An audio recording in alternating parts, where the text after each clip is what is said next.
Nakita sa mga video, ha? Hawakan mo. Dalawa yan, ha? Dalawa yan, sir. Pagpipilihan mo. Either na magpapatiket ka o matotowing ka.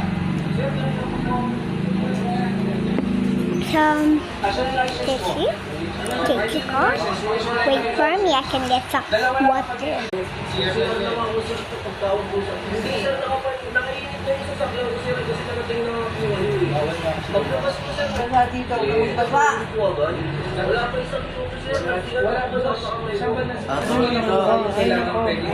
Babasa ka na. Kailangan magpatay niyan, ha? Ikutin mo muna ito bago magpatayin, ha? Ito yung home. Hindi siya papatay diretso ito.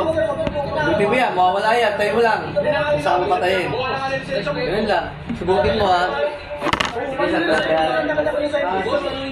Sige, ikaw tanongin ko. Anong ginagawa ng kotse mo na nakastart yan? Anong tawag doon? Hindi ako nakastart yun eh.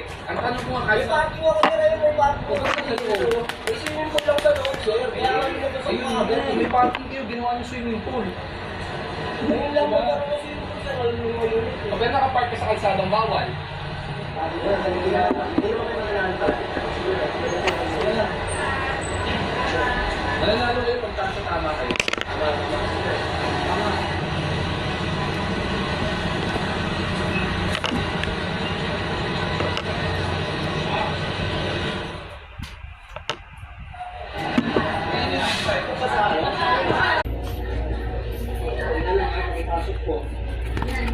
Kasi papasok na lang sa loob.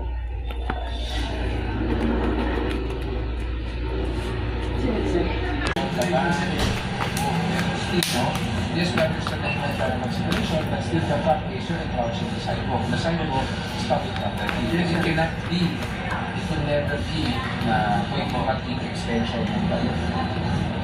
O kung sinasabi niyo po, pinayagan ko na ng barangay, we will file a report on that. Yung sinasabi niyo po,